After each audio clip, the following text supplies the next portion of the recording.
بالله من الشيطان الرجيم. بسم الله الرحمن الرحيم.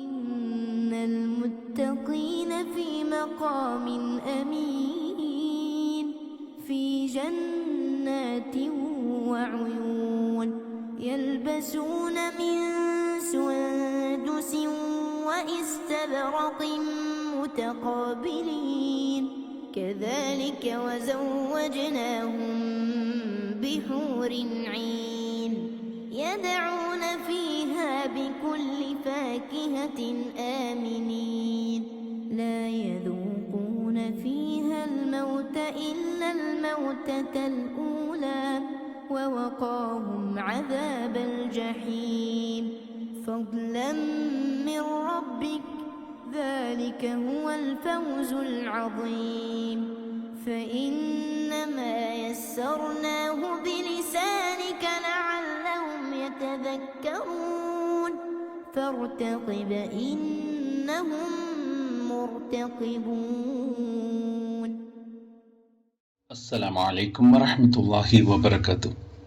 ഖുർആൻ പദം 1734 ദിവസത്തിലേക്ക് എല്ലാവരെയും ഹാർദമായി സ്വാഗതം ചെയ്യുന്നു. വിശുദ്ധ ഖുർആനിലെ 44-ാമത്തെ അധ്യായമായ സൂറത്ത് ദുഹാനിലെ 51 മുതൽ 59 വരെയുള്ള അവസാനത്തെ 9 ആയത്തുകളാണ് ഇന്ന് പഠന വിധേയമാക്കുന്നത്. ക്ലാസ് ആരംഭിക്കുന്നതിനായി ആദരണീയനായ ഡോക്ടർ AI വിലായത്തുള്ള സാഹിബിനെ ക്ഷണിക്കുന്നു. അസ്സലാമു അലൈക്കും വറഹ്മത്തുള്ളാഹി വബറകാതുഹു. അഊദു ബില്ലാഹി മിനശ് ശൈത്വാനിർ റജീം. ബിസ്മില്ലാഹിർ റഹ്മാനിർ റഹീം. ഇന്നൽ മുത്തഖീന ഫീ മഖാമിൻ അമീൻ ഫീ ജന്നാത്തിൻ വഉയൂൻ യൽബസൂന മിൻ സുന്ദുസിൻ വഇസ്തബ്റഖിൻ മുതഖാബിലീൻ كذلك وزوجناهم بحور عين يدعون فيها بكل فاكهة آمنين لا يذوقون فيها الموت إلا الموتة الأولى ووقاهم عذاب الجحيم فضلا من ربك ذلك هو الفوز العظيم فإنما يسرناه بلسانك لعلهم يتذكرون فارتقب إنهم مرتقبون. صدق الله العلي العظيم. സൂറത്ത് ദുഖാനിലെ 51 മുതൽ 59 വരെയുള്ള ആയത്തുകളാണ് ഞാൻ ഇന്ന് നിങ്ങളെ കേൾപ്പിച്ചിട്ടുള്ളത്. ഈ സൂറത്ത് ഈ 9 ആയത്തുകളോടുകൂടി അതിൻ്റെ പരിസമാപ്തിയിലേക്ക് എത്തുകയാണ്. 59 ആയത്തുകളുള്ള സൂറത്തു ദുഖാനിലെ അവസാനത്തെ ആയത്തുകളാണ് നമ്മൾ ഇന്ന് പഠന വിധേയമാക്കുന്നത്. കഴിഞ്ഞ ദിവസം നമ്മൾ പാപികളായ സത്യനിഷേധത്തിന്റെ വഴി തിരഞ്ഞെടുത്ത് മുന്നോട്ട് പോയ ആളുകൾക്ക് താക്കീത് എന്ന നിലക്ക് അവര് ഏറ്റുവാങ്ങാനിരിക്കുന്ന പാരത്രിക ജീവിതത്തെ വിവരിക്കുന്നത് നമ്മൾ കാണുകയുണ്ടായി. തങ്ങളുടെ പൂർവികരിൽ ആരെയെങ്കിലും ഒന്ന് തങ്ങളുടെ മുന്നിൽ പ്രത്യക്ഷപ്പെടുത്തണം, പാരത്രിക ജീവിതം എന്നത് യാഥാർത്ഥ്യമാണ് എങ്കിൽ ഞങ്ങൾക്കത് ബോധ്യം വരുന്നതിനായി മരിച്ചുപോയ തങ്ങളുടെ പ്രപിതാക്കളിൽ ആരെയെങ്കിലും ഒരാളെ തങ്ങളുടെ മുന്നിൽ പ്രത്യക്ഷപ്പെടുത്തണം എന്നാണ് മക്കയിലെ നിഷേധികളായ ആളുകൾ നബി സല്ലല്ലാഹു അലൈഹി വസല്ലമയോട് ആവശ്യപ്പെടുകയുണ്ടായത്. അതിന് മറുപടിയായി അതിൻ്റെ പല തലങ്ങളും പരാമർശിക്കപ്പെട്ടുവെങ്കിലും ആവശ്യപ്പെട്ട കാര്യത്തിനുള്ള മറുപടിയായിട്ടൊരു സംഗതി പ്രത്യേകമായി പറയുകയുണ്ടായത് ഇന്ന യൗമുൽ ഫസ്ലി മീഖാത്തുഹും അജ്മഈൻ. യൗമുൽ ഫസ്ലാണ് അവരെല്ലാവരുടെയും മീഖാത്ത്, അവർ എല്ലാവർക്കുമായി നിശ്ചയിക്കപ്പെട്ടിട്ടുള്ള സമയം, അവരുടെ ഉയർത്തെഴുന്നേൽപ്പിന് അള്ളാഹു നിശ്ചയിച്ചിട്ടുള്ള സമയം യൗമുൽ ഫസിലാണ്. കാര്യങ്ങളിൽ വേർതിരിവും തീർപ്പും കൽപ്പിക്കപ്പെടുന്ന അന്ത്യനാളാണ്. അതിനു മുമ്പായി ആരെയും ഉയർത്തെഴുന്നേൽപ്പിക്കപ്പെടുകയില്ല. നിങ്ങൾ ആവശ്യപ്പെട്ടാലും ആവശ്യപ്പെട്ടിട്ടില്ലെങ്കിലും. ആരെയെങ്കിലും ബോധ്യപ്പെടുത്താൻ വേണ്ടി അങ്ങനെ ആരെയെങ്കിലും ഉയർത്തെഴുന്നേൽപ്പിച്ച് കാണിക്കുന്ന ഒരു പരിപാടിയും ഇല്ല. എന്നാൽ ആ നാള് വളരെ ഭീകരമായ അനുഭവങ്ങൾ നിറഞ്ഞ ഒരു നാളാണ് ഈ യൗമുൽ ഫസ്ൽ എന്ന് പറയുന്നത്. എല്ലാവർക്കുമായി ഉയർത്തെഴുന്നേൽപ്പിനായി അള്ളാഹു നിശ്ചയിച്ചിട്ടുള്ള സമയം. ആ നാളിൽ ഒരു മിത്രത്തിനും ആത്മമിത്രത്തിനും ഏറ്റവും അടുത്ത കൂട്ടുകാരനും സംരക്ഷകനും ഒക്കെ ആയിട്ടുള്ള ഒരു മൗലയായ ഒരാൾക്കും തന്റെ അടുത്ത മിത്രത്തിനെ, തന്റെ അടുത്ത കൂട്ടുകാരനെ സഹായിക്കുക എന്നത് സാധിക്കുകയില്ല. ഒരു പ്രയോജനവും പരസ്പരം ചെയ്യാൻ കഴിയുകയില്ല. വലാഹും യുൻസറൂൻ, വേറെ എന്തെങ്കിലും നിലക്കുള്ള സഹായവും അവർക്ക് വന്നു ചേരുകയില്ല എന്ന് അള്ളാഹു അവിടെ വ്യക്തമാക്കുകയുണ്ടായി. അള്ളാഹുവിന്റെ കാരുണ്യം ലഭിച്ച ആളുകൾ മാത്രമാണ് ആ നാളിൽ എന്തെങ്കിലും നിലക്കുള്ള സുരക്ഷിതത്വമോ അല്ലെങ്കിൽ സഹായമോ ലഭിക്കുന്നവരായിട്ടുണ്ടാവുക. നരകാവകാശികളായി മാറുന്ന ഈ നിഷേധികളും പാപകൃത്യങ്ങളിൽ മുഴുകിയ ആളുകളും തീർച്ചയായിട്ടും അവിടെ അവർക്ക് നൽകപ്പെടുന്ന സ്വീകരണം, അവര് സഖൂം വൃക്ഷത്തിന്റെ ഫലങ്ങൾ ഭുജിക്കാൻ അവസരം ലഭിക്കുന്നു എന്നതാണ് കൂട്ടത്തിലൊന്ന്. ത്വാമുൽ അസീം അതാണ്. പാപികളായ കുറ്റവാളികളായ നിഷേധികൾക്കുള്ള ഭക്ഷണം അതാണ്. അത് കൽ മുഹ്ലി യഗ്ലി ഫിൽ ബുതൂൻ, അത് കുടലുകളെ തിളച്ചു മറിയുന്ന വിധത്തിലാക്കി മാറ്റുകയാണ്. അങ്ങനെയുള്ള ഒരു സംഗതിയാണ് അവർക്ക് ഭക്ഷിക്കാനും കുടിക്കാനും ഒക്കെ ലഭിക്കുന്നത്.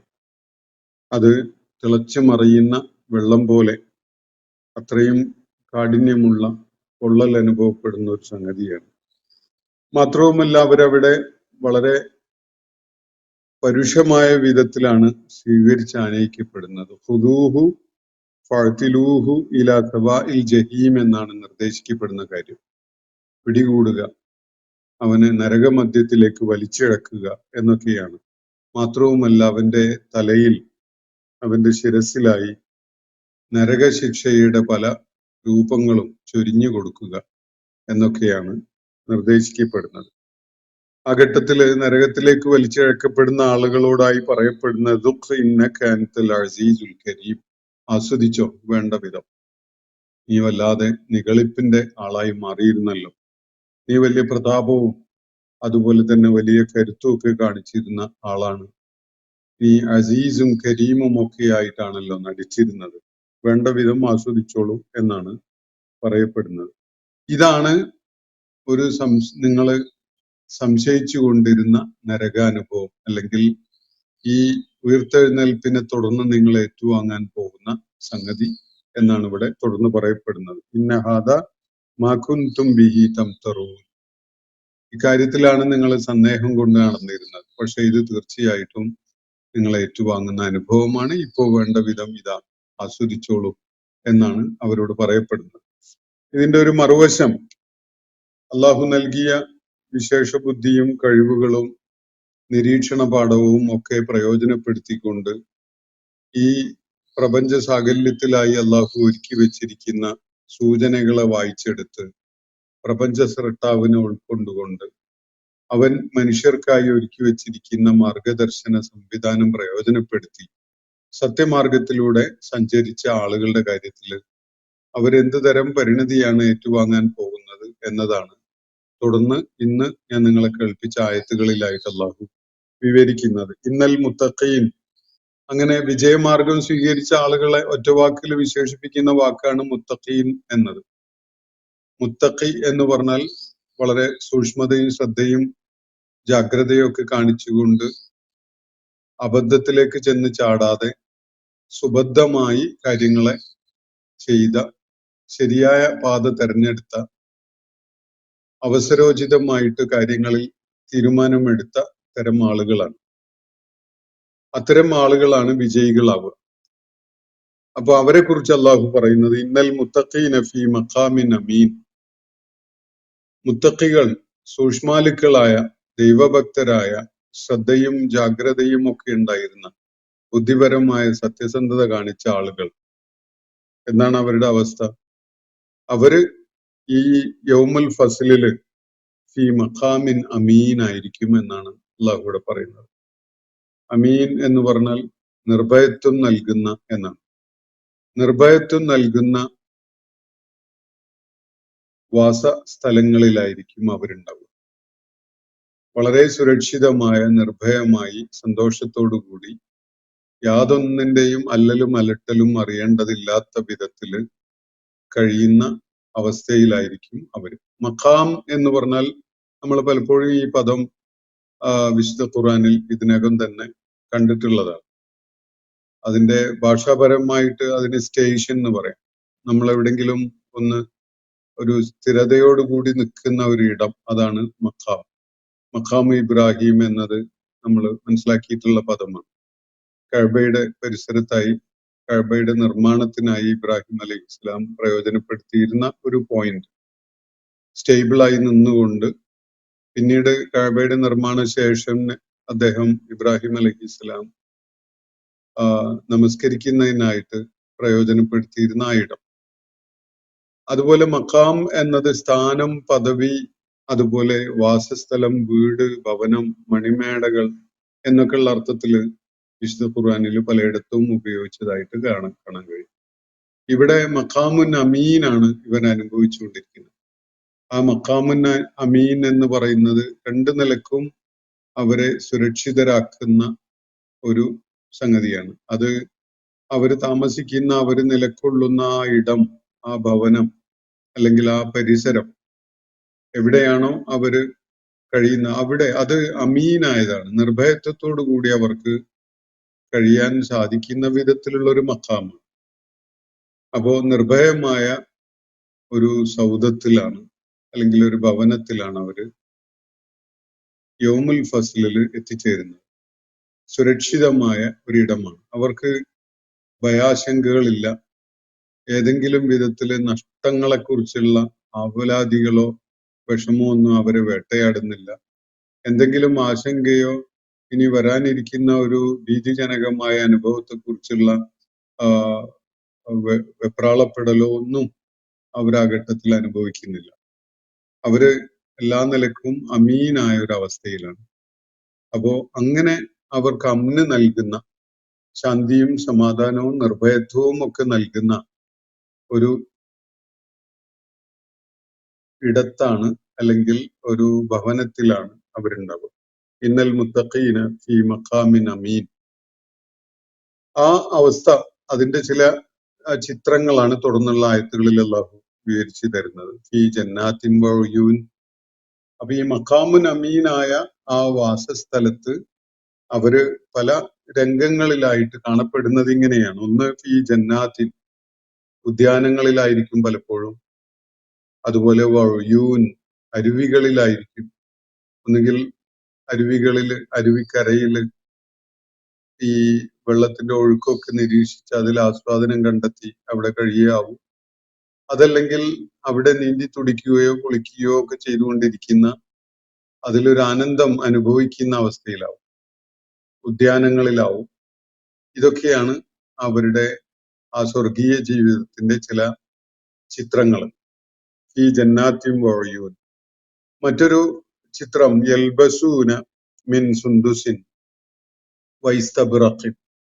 അവര് നല്ല ഉടയാടകൾ അണിഞ്ഞുകൊണ്ടാണ് പലപ്പോഴും കാണപ്പെടുക. എൽബസൂന, അവർ ധരിക്കുന്നു. ലബിസ എന്ന് പറഞ്ഞാൽ മലാബീസ് എന്നൊക്കെ കേട്ടിട്ടുണ്ടാവുമല്ലോ. ആ പദത്തിന്റെ റൂട്ട് വേർഡാണ് ലബിസ. എൽബസൂന, അവര് ധരിക്കുന്നു. മിൻ സുന്ദുസിൻ, നേർത്ത പട്ട്. അവിസ്തബ്റഖിൻ, മിൻ സുന്ദുസിൻ ഇസ്തബ്റഖിൻ. അതല്ലെങ്കിൽ കസവുകളൊക്കെ തുന്നിച്ചേർത്തിട്ടുള്ള കട്ടിയുള്ള പട്ട്. ഇത് ഭാഷാപരമായിട്ടുള്ള ഒരു അർത്ഥകൽപ്പന മാത്രമാണ്.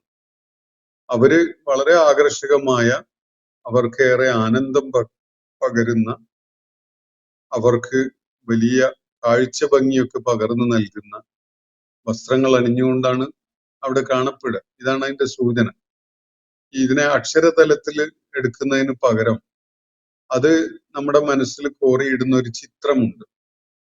സ്വർഗസ്ഥരാവുന്ന ആളുകൾ അവരുടെ ജീവിത സാഹചര്യം അവിടെ എങ്ങനെയായിരിക്കും എന്നത് ചില ചിത്രങ്ങൾ നമ്മുടെ മനസ്സിൽ കോറിയിട്ടുകൊണ്ടാണ്, ചില ഇമേജസ് നമ്മുടെ മനസ്സിൽ വരച്ചുകൊണ്ടാണ് അള്ളാഹു അത് വിവരിച്ചു തരുന്നത്. ഭാഷാപരമായിട്ടുള്ള അതിന്റെ പദങ്ങൾ നൽകുന്ന അക്ഷരതലത്തിലുള്ള അർത്ഥത്തിലേക്ക് നമ്മൾ അതിനെ പരിമിതപ്പെടുത്തുകയാണെങ്കിൽ ഒരുപാട് സന്ദേഹങ്ങളോ ആശയക്കുഴപ്പങ്ങളോ ഒക്കെ ഉണ്ടായി എന്ന് വരാം. മാത്രവുമല്ല, നമുക്ക് പരിചയമുള്ള ചില സംഗതികളെ വെച്ചുകൊണ്ട് പരിചയമില്ലാത്ത ഒരു കാര്യം വിവരിക്കുകയാണ് അള്ളാഹു ഇവിടെ. തോട്ടങ്ങൾ നമുക്ക് പരിചയമുള്ളതാണ്. വളരെ ആകർഷകമായ നിർഭയത്വമുള്ള സുരക്ഷിതത്വം നൽകുന്ന ഭവനം എന്നൊക്കെ പറയുന്നത് നമ്മുടെ സങ്കല്പത്തിലോ അല്ലെങ്കിൽ അനുഭവത്തിലോ ഉള്ള കാര്യമാണ്. അതുപോലെ ഈ അരുവികളുടെ കാര്യവും ഇതൊക്കെ തന്നെ തുടർന്ന് പറയുന്ന ഈ നേർത്ത പട്ടുകൊണ്ടുള്ള വസ്ത്രം അല്ലെങ്കിൽ അലങ്കാരപ്പണികളൊക്കെ ചെയ്തിട്ടുള്ള കട്ടിയുള്ള പട്ടിന്റെ വസ്ത്രം, ഇത് പട്ട് അലങ്കാരപ്പണി അതിന്റെ വർണ്ണം ഇതിലൊന്നും നമ്മൾ ഉടക്കി നിൽക്കുന്നതിന് ഒരർത്ഥമില്ല. അത് നമുക്ക് പരിചയമില്ലാത്ത അല്ലെങ്കിൽ നമുക്ക് വിവരിച്ചു തരിക ഈ ഭൗതിക ലോകത്ത് വിവരിച്ചു തന്നാൽ മനസ്സിലാക്കാൻ കഴിയാത്ത അത്രയും വ്യത്യസ്തതയുള്ള ഒരു അനുഭവത്തെ നമുക്ക് പരിചയമുള്ള ചില ഇമേജസ് വെച്ചുകൊണ്ട് വർണ്ണിച്ചു തരുന്ന ഒരു കാര്യമാണ് എന്ന് നമ്മൾ മുൻകൂട്ടി മനസ്സിലാക്കേണ്ടതുണ്ട്. ഇന്നൽ മുത്തഖീന ഫീ മഖാമിൻ അമീൻ. മുത്തഖികൾ ജീവിതത്തിൽ സൂക്ഷ്മതയും ശ്രദ്ധയും ജാഗ്രതയും ഒക്കെ പുലർത്തിയ സത്യസന്ധത കാണിച്ച ആളുകൾ അവര് വളരെ നിർഭയമായ ഭവനങ്ങളിലായിരിക്കും താമസിക്കുക. ഫീ ജന്നാത്തിൻ വഉയൂൻ. ഉദ്യാനങ്ങളും അരുവികളും ഒക്കെയാണ് അവർക്ക് പലപ്പോഴും സമയം ചെലവിടാനായിട്ട് ഉണ്ടാവുക. അതുപോലെ യൽബസൂന മിൻ സുന്ദുസിൻ വൈസ്തബ്റഖിൻ. നേർത്ത പട്ടും കട്ടിയുള്ള പട്ടും ഒക്കെ ആയിട്ടുള്ള വളരെ മൂല്യം കൽപ്പിക്കപ്പെടുന്ന തരം മുന്തിയ തരം വസ്ത്രങ്ങളൊക്കെയാണ് അവര് അണിയുക. അവര് മുത്തഖാബിലീൻ, പരസ്പരം അഭിമുഖമായിട്ടാണ് ഇരിക്കുന്നുണ്ടാവുക. അപ്പോ വളരെ നന്നായി ഉടയാടകൾ അണിഞ്ഞ് വളരെ ആകർഷകമായ രൂപത്തിലും ഭാവത്തിലും മനസ്സിനേറെ ആനന്ദം പകരുന്ന ഒരു പശ്ചാത്തലത്തിലൊക്കെ അവര് പരസ്പരം സ്നേഹവും സന്തോഷവും ഒക്കെ പങ്കിട്ടുകൊണ്ട് അഭിമുഖമായിട്ട് ഇരിക്കുന്ന ഒരു കാര്യമാണ് അല്ലാഹു ഇവിടെ വരച്ചു കാണിക്കുന്നത്. സ്വർഗത്തിൽ എല്ലായ്പ്പോഴും മുത്തഖികളായ ആളുകൾ ഈ ഒരു പൊസിഷനിലോ ഈ ഒരു അവസ്ഥയിലോ ആണ് എന്ന് സങ്കല്പിക്കേണ്ടതില്ല.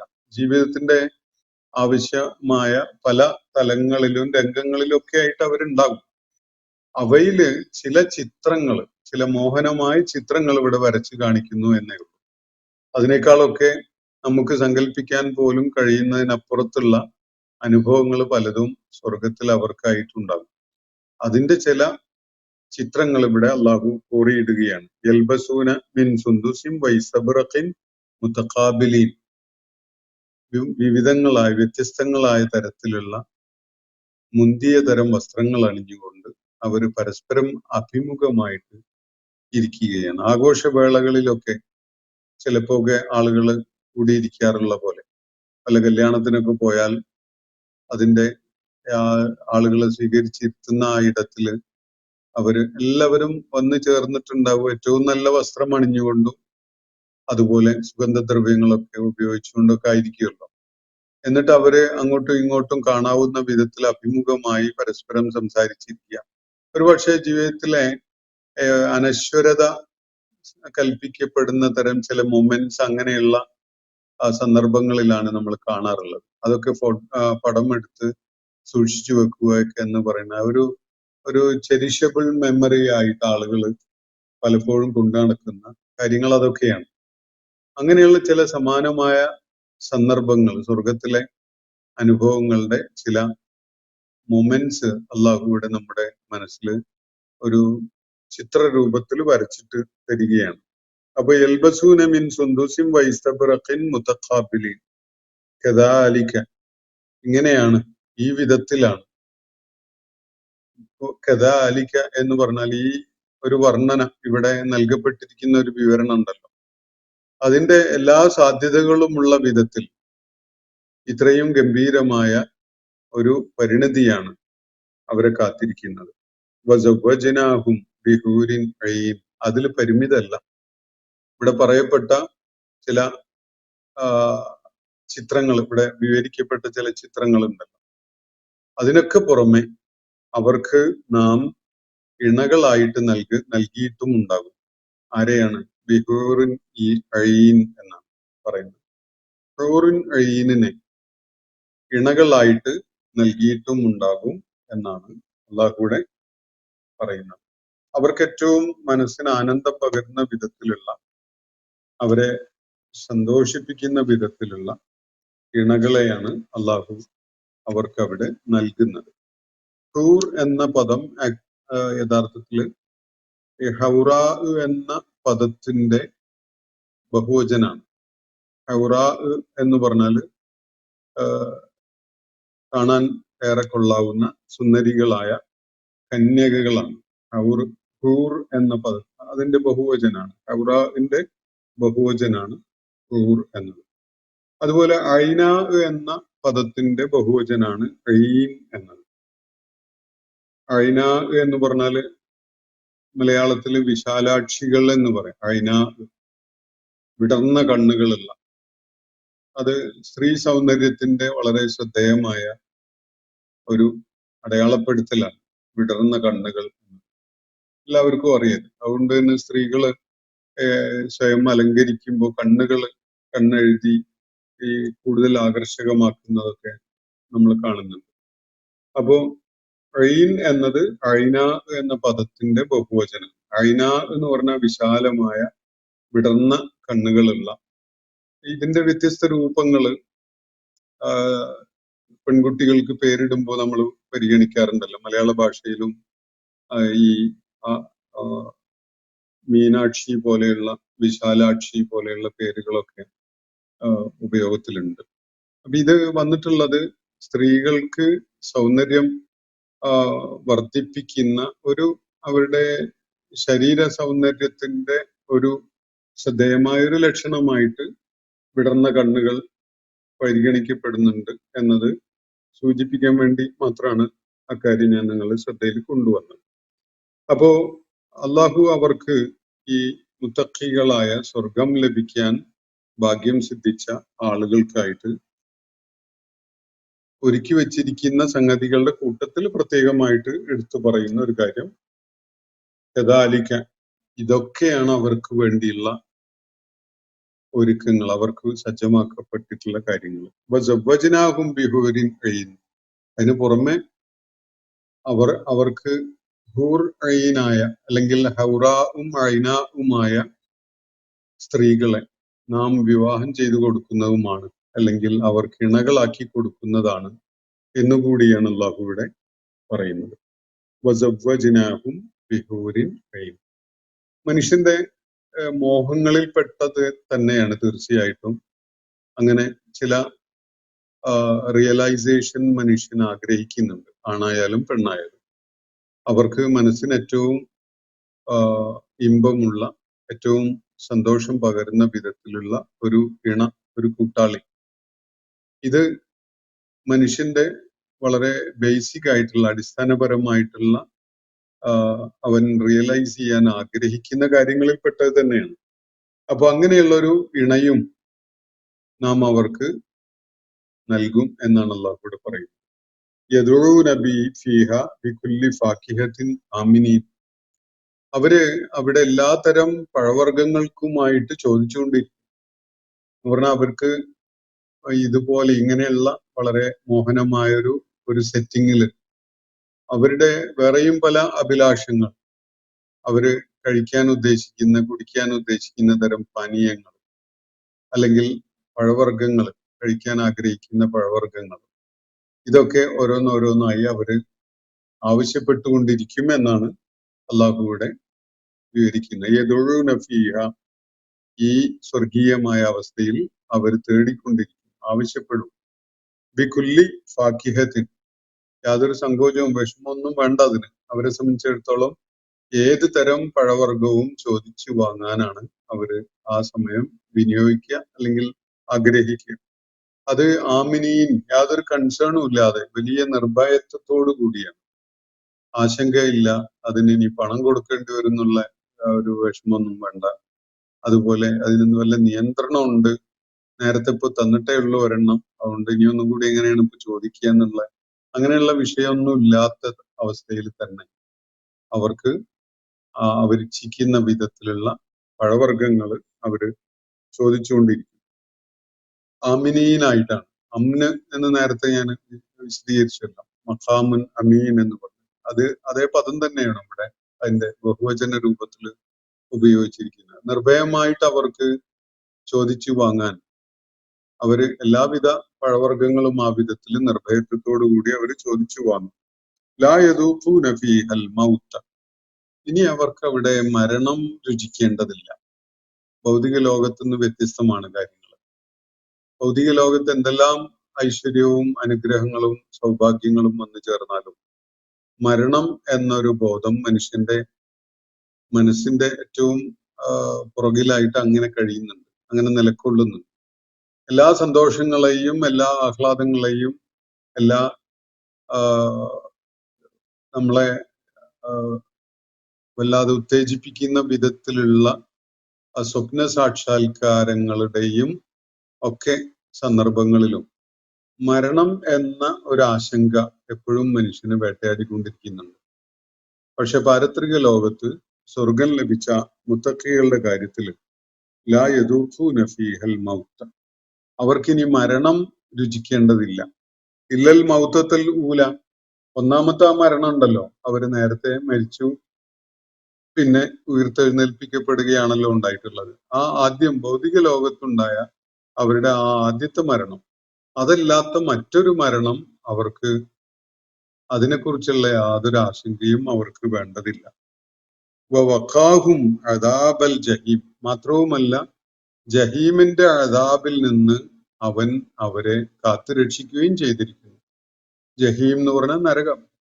നരകത്തിന്റെ വിവിധങ്ങളായ ശിക്ഷകളിൽ നിന്ന് അവര് സംരക്ഷിക്കപ്പെട്ടിരിക്കുന്നു. അള്ളാഹു അവരെ സംരക്ഷിച്ചിരിക്കുന്നു.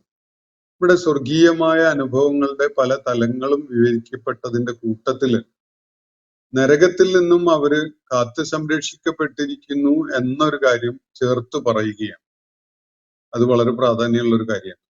ഏത് ദുരന്തപൂർണമായ ഒരു അനുഭവത്തിലേക്ക് ചെന്ന് ചാടേണ്ട അവസ്ഥയാണോ ഉണ്ടായിരുന്നത്, അതിൽ നിന്ന് അള്ളാഹു അവരെ മോചിപ്പിച്ചിരിക്കുന്നു, അല്ലെ രക്ഷപ്പെടുത്തിയിരിക്കുന്നു എന്നതാണ് ഈ സ്വർഗീയ അനുഭവങ്ങളെ മാറ്റുകൂട്ടുന്നതായിട്ടുള്ള ഒരു പ്രധാനപ്പെട്ട കാര്യം. നരകത്തിൽ പോവേണ്ടി വന്നില്ല എന്നതാണ് സ്വർഗത്തിൽ പോകാൻ സാധിച്ചു എന്നതിനെ ഏറെ മധുരമുള്ള അനുഭവമാക്കി മാറ്റുന്ന ഒരു ഘടകം. അതാണ് അള്ളാഹുവിടെ പ്രത്യേകം അക്കാര്യം പറയുന്നത് എന്ന് മനസ്സിലാക്കാം. എന്താണത്? വഖാഹും അദാബൽ ജഹീം, അവൻ അവരെ കാത്ത് സംരക്ഷിച്ചിരിക്കുന്നു. എന്തിൽ നിന്നാണ്? അദാബൽ ജഹീം, നരകശിക്ഷയിൽ നിന്ന്. നരകത്തിന്റെ അതിഭീകരമായ ഭീതിജനകമായ അനുഭവങ്ങളൊന്നും അവർക്ക് ഏറ്റുവാങ്ങേണ്ടി വരുന്നില്ല. ആ വിധത്തില് അള്ളാഹു അവരെ സംരക്ഷിച്ചിരിക്കുന്നു എന്നതാണ് സ്വർഗത്തിന്റെ വളരെ ശ്രദ്ധേയമായ ആകർഷകമായ ഒരു കാര്യം. ഫദ്ലമ്മിർ റബ്ബിക, അത് നിന്റെ റബ്ബിന്റെ അടുക്കൽ നിന്നുള്ള ഔദാര്യാണ് കേട്ടോ. ആരും സ്വന്തം പ്രയത്നങ്ങൾ കൊണ്ട് സ്വർഗം അങ്ങനെയുണ്ട് അവകാശപ്പെട്ട് നേടിക്കളയും എന്ന് സങ്കല്പിക്കാൻ യാതൊരു പഴുതുമില്ല. നബി സല്ലല്ലാഹു അലൈഹി വസല്ലം ഒരിക്കല് അനുയായികളോടായിട്ട് പറയുകയുണ്ടായത്, ഒരാളും തന്നെ സ്വർഗം സ്വന്തം പ്രവർത്തനങ്ങൾ കൊണ്ട് നേടുമെന്ന് സങ്കല്പിക്കരുത്. എല്ലാവരും കഴിയുന്നിടത്തോളം ഉത്തരവാദിത്തങ്ങളും ബാധ്യതകളും ഒക്കെ ഭംഗിയായി നിർവഹിച്ച് തന്റെ കർമ്മങ്ങൾ കൊണ്ട് സ്വർഗം നേടാൻ വേണ്ടി ശ്രമിക്കണം. അത് ഭംഗിയായി ഏറ്റവും ശരിയായ വിധത്തിൽ ചെയ്യണം. എന്നാൽ അറിഞ്ഞിരിക്കുക, ഒരാളെയും അയാളുടെ കർമ്മം മാത്രം കൊണ്ട് സ്വർഗത്തിൽ പ്രവേശിക്കുന്നവനാക്കുകയില്ല. അപ്പൊ ജനങ്ങൾ ചോദിക്കുകയാണ്, പ്രവാചകരെ താങ്കളുടെ കാര്യവും അങ്ങനെ തന്നെയാണോ? അപ്പോ നബി സല്ലല്ലാഹു അലൈഹി വസല്ലം നൽകിയ മറുപടി, ദൈവകാരുണ്യം എന്നെ വലയം ചെയ്തിട്ടുണ്ടായിരുന്നില്ലെങ്കിൽ എന്റെ കർമ്മവും എന്നെ സ്വർഗത്തിൽ എത്തിക്കുമായിരുന്നില്ല എന്നാണ്. എന്ന് പറഞ്ഞാൽ നമ്മളുടെ പ്രയത്നങ്ങൾ തീർച്ചയായിട്ടും ആവശ്യമാണ്. പ്രയത്നങ്ങളോടൊപ്പം തന്നെ അള്ളാഹു നമ്മളോട് ഒരുപാട് ഔദാര്യം ചെയ്യുന്നത് കൊണ്ടാണ് നമ്മൾ സ്വർഗാവകാശികളായി മാറുന്നത് എന്നാണ് അള്ളാഹു ഇവിടെ വ്യക്തമാക്കുന്നത്. നബി സല്ലല്ലാഹു അലൈഹി വസല്ലം ഈ ഹദീസിൽ അത് കൂടുതൽ വിശദമാക്കിയിട്ടും ഉള്ളത്. അപ്പോ ഫദ്ലൻ മിർ റബ്ബിക, നിന്റെ റബ്ബിന്റെ അടുക്കൽ നിന്നുള്ള വലിയ ഔദാര്യമായിട്ടാണ്. മനുഷ്യന്റെ പ്രയത്നങ്ങൾക്കൊക്കെ ഈ ഔദാര്യത്തിനുള്ള അർഹത നേടുക എന്നുള്ളതാണ് ഒരുപക്ഷെ അതിന്റെ നേട്ടമായിരിക്കുക. അള്ളാഹുവിന്റെ ഔദാര്യം ലഭിക്കാൻ അർഹതയുള്ളവരായി മാറാനാണ് നമ്മുടെ വിശ്വാസം, നിലപാട്, പ്രവർത്തനങ്ങൾ ഒക്കെ പ്രയോജനം ചെയ്യുക.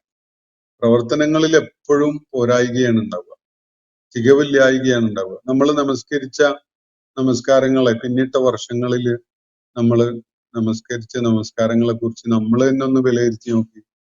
നമ്മൾ അതിന് 10 എത്ര മാർക്ക് ഇടും ഓരോ നിസ്കാരത്തിനും? നമസ്കാരത്തിന്റെ പൂർണ്ണത കൈവരിക്കുകയോ അതിന്റെ അനുഭവം ഏറ്റവും സമുന്നതമായിട്ട് സാക്ഷാത്കരിക്കുകയോ ചെയ്തിട്ടുണ്ടോ എന്നൊരു ചോദ്യം മുൻനിർത്തിക്കൊണ്ട് നമ്മൾ നമസ്കാരങ്ങൾക്ക് നമ്മൾ തന്നെ ഒന്ന് മാർക്ക് ഇട്ട് കഴിഞ്ഞാൽ എത്രത്തോളം നമ്മൾ അതിന് മാർക്ക് ഇടുന്നുണ്ടാവും? അതാണ് നമുക്ക് ഒന്ന് പരിശോധിക്കാനുള്ള ഒരു വഴി. ഇതേപോലെ എല്ലാ കർമ്മങ്ങളെയും നമുക്ക് വിലയിരുത്താം. നമസ്കാരം മാത്രമല്ല, അതുപോലെ സക്കാത്ത് പരിഗണിക്കാം, നോമ്പ് പരിഗണിക്കാം, ഹജ്ജ്, ഉംറ പോലെയുള്ള പരിഗണിക്കാം. അതുപോലെ സാമൂഹ്യ ജീവിതത്തിലെയും കുടുംബ ജീവിതത്തിലെയും നമ്മുടെ ധർമ്മങ്ങളും ഉത്തരവാദിത്വം ഒക്കെ നിർവഹിക്കുന്ന കാര്യങ്ങളിൽ എത്രത്തോളം നമ്മൾ വിജയികളായിട്ടുണ്ട് എന്നത് സ്വയം വിലയിരുത്താവുന്നതേ ഉള്ളൂ.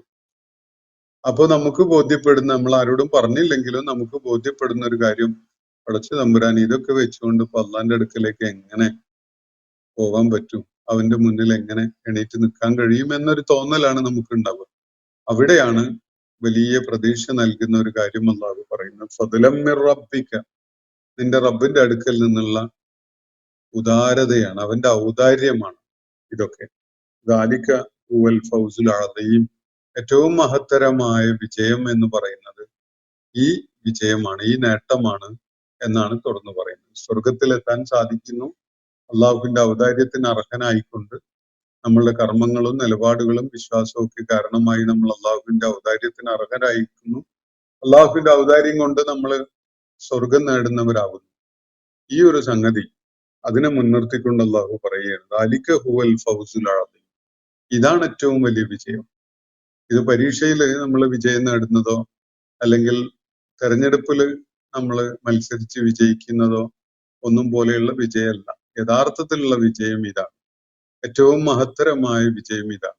പലരുടെയും തെറ്റിദ്ധാരണ, നമ്മൾ ഇവിടെ ഐഹിക ലോകത്ത് ഏതെങ്കിലുമൊക്കെ ഒരു ഇരിപ്പിടത്തിൽ കയറി ഇരിക്കുന്നവരായി മാറിയാലേ, ഏതെങ്കിലും സ്ഥാനമോ പദവിയോ ഒക്കെ കിട്ടിയവരായി മാറിയാൽ മാത്രമേ ഈ ജീവിതം സാക്ഷാത്കരിക്കപ്പെടുകയുള്ളൂ, അല്ലെങ്കിൽ അത് ധന്യമാവുകയുള്ളൂ എന്നാണ് പലരുടെയും തെറ്റിദ്ധാരണ. യഥാർത്ഥത്തിൽ അങ്ങനെ ഒരു നിലപാട് ഒരു സത്യവിശ്വാസിക്ക്, ഒരു മുത്തഖിയായ ആൾക്ക് ഒരിക്കലും ഉണ്ടാകാൻ പാടുള്ളതല്ല. നബി സല്ലല്ലാഹു അലൈഹി വസല്ലം ഒരിക്കല് സഹാബികളുടെ കൂട്ടത്തില് പല പൊതു കാര്യങ്ങളും നിർവഹിക്കുന്നതിൽ വീഴ്ച വരാനോ അല്ലെങ്കിൽ വേണ്ട വിധത്തിൽ നിർവഹിക്കാനോ സാധ്യതയില്ല എന്ന് തോന്നിയ ഒരു അനുചരനോട് നബി സല്ലല്ലാഹു അലൈഹി വസല്ലം പറഞ്ഞത്, ഇത് താങ്കളെ സംബന്ധിച്ചിടത്തോളം ഒരു ഭാരമായിരിക്കും. താങ്കൾക്ക് അത് പാരത്രിക ലോകത്ത് അള്ളാഹുവിന്റെ മുന്നിൽ എത്തുമ്പോൾ അത് വലിയൊരു ഭാരമായി മാറും, താങ്കൾക്കെതിരെ സാക്ഷ്യം വഹിക്കുന്ന ഒരു സംഗതിയായി മാറും എന്നാണ്. എല്ലാവരും വലിയ കരുതലുണ്ടാവേണ്ട ഒരു വിഷയവുമാണത്. നമ്മള് വിജയം, യഥാർത്ഥത്തിലുള്ള വിജയം എന്താണ് എന്ന് മനസ്സിലാക്കിക്കൊണ്ട് വേണം പ്രവർത്തിക്കാൻ. ഐഹിക ലോകത്ത് നമ്മളൊരു പഞ്ചായത്ത് പ്രസിഡന്റെങ്കിലും ആയാൽ ജീവിതം വിജയമായി എന്നൊക്കെ സങ്കല്പിക്കുന്ന ആളുകളുണ്ട്. അതൊന്നും അവിടെ അവസാനിക്കൂല. ഒരു ലേശം സാധ്യത അള്ളാഹു കൂടുതലായി തുറന്നു കൊടുത്താൽ അയാൾക്ക് MLA ആവേണ്ടി വരും, മന്ത്രി ആവേണ്ടി വരും, മുഖ്യമന്ത്രി ആവേണ്ടി വരും, അതല്ലെങ്കിൽ അതിന്റെയും മുകളിലുള്ള പദവിയിലേക്ക് എത്തേണ്ടി വരും. ഇനി ഇതൊക്കെ എത്തിപ്പിടിച്ചാൽ തന്നെ അയാൾക്ക് പിന്നെ ലോകത്തെ കീഴടക്കിയ ആളായിട്ട് മാറണം എന്നുള്ള ഒരുതരം ആംബിഷൻ അയാളെ കീഴടക്കും. ഇത് മനുഷ്യന്റെ ഒരുതരം അത്യാഗ്രഹം അങ്ങനെ വളർന്നു വളർന്നു പോകും. മനുഷ്യന്റെ ഒരു പ്രകൃതം അതാണ്. യഥാർത്ഥത്തിൽ വിജയം എന്ന് പറയുന്നത് സ്വർഗാവകാശിയാകാൻ സാധിക്കുക എന്നതാണ്. അള്ളാഹു അതാണ് ഇവിടെ പ്രത്യേകം ചൂണ്ടിക്കാണിക്കുന്നത്. ദാലിക ഹുവൽ ഫൗസുൽ അദീം. ഇതാണ് ഏറ്റവും മഹത്തരമായ വിജയം. ഈ വിജയം നേടാൻ വേണ്ടിയാണ് ഓരോരുത്തരും പ്രയത്നിക്കേണ്ടത്. ബാക്കിയുള്ളതൊക്കെ നമ്മുടെ ജീവിതത്തിൽ അനിവാര്യമായി ചില കാര്യങ്ങളൊക്കെ നിർവഹിക്കേണ്ടി വരുമ്പോൾ അത്തരം സന്ദർഭങ്ങളിൽ പ്രയോജനപ്പെടുത്താവുന്ന ചില ഇരിപ്പിടങ്ങളും സ്ഥാനങ്ങളും ഒക്കെയാണ് എന്ന് മനസ്സിലാക്കേണ്ടതുണ്ട്. ചിലപ്പോ ദൗത്യം നിർവഹിക്കുന്നതിന്റെ പേരിൽ നമ്മൾ ചില അതിന്റെ ആവശ്യത്തിന് വേണ്ടിയൊക്കെ ചില ഇരിപ്പിടങ്ങളിലൊക്കെ ഇരിക്കേണ്ടി വരും. മരിക്കാൻ കിടക്കുന്ന ഘട്ടത്തിൽ ഉമർ റളിയല്ലാഹു അൻഹു നടത്തിയ ഒരു പ്രാർത്ഥന ശ്രദ്ധേയാണ്. അദ്ദേഹം അള്ളാഹുവിനോടായിട്ട് നടത്തിയ പ്രാർത്ഥന, പടച്ച തമ്പുരാനെ, ഞാൻ ഈ ഖിലാഫത്ത് എന്ന ദൗത്യം ഏറ്റെടുക്കുന്നതിന് മുമ്പുള്ള എന്റെ ജീവിതം വെച്ചുകൊണ്ട് എന്നെ നീ വിചാരണ ചെയ്യണേ. ഖലീഫയായതിനെ തുടർന്നുള്ള ജീവിതം വെച്ചുകൊണ്ട് എന്നെ വിചാരണ ചെയ്യല്ലേ എന്ന് പറഞ്ഞുകൊണ്ടാണ് അദ്ദേഹം കരഞ്ഞുകൊണ്ട് അള്ളാഹുവിനോട് പ്രാർത്ഥിക്കുന്നത്. കാരണം എന്തായാലും ഖലീഫ എന്നുള്ള നിലക്ക് ഉത്തരവാദിത്വം നിർവഹിക്കുമ്പോൾ ചരിത്രത്തിൽ ഏറ്റവും ഏറെ ഉത്തരവാദിത്വ നിർവഹണത്തെ കുറിച്ച് ബോധം കാണിച്ചുകൊണ്ട് ഭരണം നടത്തിയ ഒരു ഭരണാധിപനാണ് ഉമർ റളിയല്ലാഹു അൻഹു. പക്ഷെ അദ്ദേഹം പോലും മരിക്കുന്ന ഘട്ടത്തില് തന്റെ പോരായികകളെയും വീഴ്ചകളെയും കുറിച്ചുള്ള ആശങ്കയിലായിരുന്നു. ഉത്തരവാദിത്വം നിർവഹിക്കണമെങ്കിൽ എന്തായാലും തനിക്ക് വീഴ്ച പറ്റിയിട്ടുണ്ടാകും എന്ന ഉറപ്പിലാണ് അദ്ദേഹം കരഞ്ഞു പ്രാർത്ഥിച്ചുകൊണ്ടിരുന്നത്. അപ്പൊ ഈ ഒരു കാര്യം നമ്മുടെ ബോധത്തിൽ എപ്പോഴും ഉണ്ടാവേണ്ടതുണ്ട്. ഉത്തരവാദിത്വം ഏറ്റെടുക്കുന്നതിലല്ല, അത് നിർവഹിക്കുന്നതിലാണ്. അത് സ്ഥാനവും പദവിയും കിട്ടുന്നതിലല്ല, കിട്ടിയ സ്ഥാനവും പദവിയും ഏറ്റവും ഭംഗിയായി നിർവഹിക്കുന്നതിലാണ്, അതിന്റെ ഉത്തരവാദിത്തങ്ങൾ നിർവഹിക്കുന്നതിലാണ് ശ്രദ്ധ വേണ്ടത് എന്നതാണ് പറഞ്ഞതിന്റെ ചുരുക്കം. അപ്പോ ദാലിക ഹുവൽ ഫൗസുൽ അദീം, തീർച്ചയായിട്ടും ഇതാണ് ഏറ്റവും സമുന്നതമായ ഏറ്റവും മഹത്തരമായ വിജയം. ഫഇന്നമാ യസ്സർനാഹു ബിലിസാനിക. എന്നിട്ട് അള്ളാഹു പറയുകയാണ്, പ്രവാചകരെ, അവസാനത്തെ 2 വാചകങ്ങള് നബി സല്ലല്ലാഹു അലൈഹി വസല്ലമയെ അഭിസംബോധന ചെയ്തുകൊണ്ടാണ്. അതിൽ പറയുന്നത് ഫഇന്നമാ യസ്സർനാഹു ബിലിസാനിക, ഇത് താങ്കളുടെ ഭാഷയിൽ നാം എളുപ്പമാക്കി തന്നിരിക്കുകയാണ്. ഈ വിശുദ്ധ ഖുർആൻ അതിൽ അടങ്ങിയിട്ടുള്ള ആശയങ്ങളൊക്കെ താങ്കൾക്കായി താങ്കളുടെ തന്നെ സ്വന്തം ലിസാനിൽ, സ്വന്തം ഭാഷയിൽ വളരെ ലളിതമായി എളുപ്പമായി വിവരിച്ചു തന്നിരിക്കുകയാണ്. ലഅല്ലഹും യതദക്കറൂൻ, അവര് ബോധമുണരുന്നവരാകുന്നതിന് വേണ്ടിയാണ്, അവർ ഉത്ബുദ്ധരാകുന്നതിന് വേണ്ടിയാണ്, അവര് തദ്കിറത്ത് പ്രയോജനപ്പെടുത്തുന്നവരായി മാറുന്നതിന് വേണ്ടിയാണ് ഇങ്ങനെ താങ്കളുടെ സ്വന്തം ഭാഷയിൽ ഇതിനെ ലളിതമാക്കി തന്നിരിക്കുന്നത്. ഖുർആനിൽ ഘനഗംഭീരമായ ആശയങ്ങളും അർത്ഥതലങ്ങളും ഒക്കെ ധാരാളം ഉണ്ട്.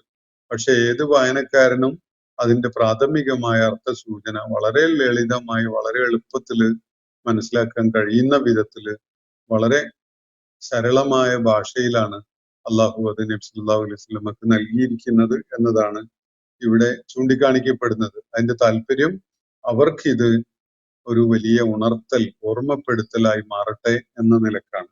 ഫർത്തഖിബ്, അതുകൊണ്ട് താങ്കളിപ്പോൾ നിർവഹിച്ചുകൊണ്ടിരിക്കുന്ന ഈ ദൗത്യത്തിന്റെ പരിണിതി എന്താണ് എന്നത് താങ്കൾ കാത്തിരുന്ന് കാണുക. ഫർത്തഖിബ്, കാത്തിരിക്കുക.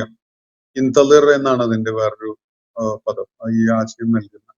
അപ്പോ ഫർത്തഖിബ്, താങ്കൾ കാത്തിരുന്നു കൊള്ളുക എന്ന് പറഞ്ഞാൽ താങ്കൾ നിർവഹിച്ചുകൊണ്ടിരിക്കുന്ന ഈ ദൗത്യം ഒടുക്കത്തിൽ എന്ത് പരിണിതിയിൽ എത്തിച്ചേരുന്നു എന്നത്, അതിനെ തിരസ്കരിച്ച ഈ ആളുകള് എന്ത് പരിണിതി ഏറ്റുവാങ്ങേണ്ടി വരുന്നു എന്നത്, താങ്കളുടെ ഈ ദൗത്യ നിർവഹണത്തിനോട് സൃഷ്ടിപരമായി പ്രതികരിച്ച ആളുകൾ എന്ത് പരിണിതി ഏറ്റുവാങ്ങുന്നു എന്നത് കാണാൻ വേണ്ടി കാത്തിരിക്കുക.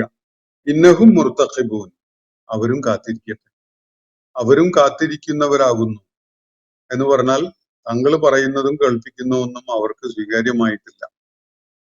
അവര് പിന്നെയും അവരുടെ നിലപാടിൽ തന്നെ തുടരുകയാണ്. ഈ ഒരു അവസ്ഥയിൽ താങ്കൾ കാത്തിരിക്കൂ. എന്ത് പരിണിതിയാണ് താങ്കളുടെ ഈ പ്രവർത്തനത്തിന് ഉണ്ടാകാൻ പോകുന്നത്, അത് വൈകാതെ തന്നെ കാണാൻ പോകുന്നു. ഇനി അവരും കാത്തിരുന്നോട്ടെ. എന്തിനാണ്?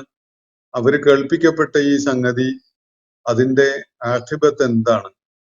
അതിനെ തിരസ്കരിച്ച ആളുകളാണല്ലോ അവര്. അതിനെ സ്വീകരിച്ച ആളുകൾ എന്തൊക്കെ സൗഭാഗ്യങ്ങളാണ് ഏറ്റുവാങ്ങാൻ പോകുന്നത്, അതിനെ തള്ളിക്കളഞ്ഞവർ എന്തൊക്കെ ദുരന്തങ്ങളാണ് ഏറ്റുവാങ്ങാൻ പോകുന്നത് എന്നത് കാണുന്നതിന് വേണ്ടി അവരും കാത്തിരിക്കട്ടെ. ഇതൊരു കാത്തിരിപ്പാണ്. അള്ളാഹു ഒരു അവസരം നൽകിയിരിക്കുകയാണ് ഇത് ഉൾക്കൊള്ളാൻ, വിശ്വസിക്കാൻ, അല്ലെങ്കിൽ തള്ളിക്കളയാൻ. എന്നിട്ടോ അതിന്റെ എൻഡ് റിസൾട്ട് ഇവിടുന്ന് അങ്ങ് പെട്ടെന്ന് കാണിച്ചു തരണം എന്ന് പറഞ്ഞ ആരും വാശി പിടിച്ചിട്ട് കാര്യമില്ല.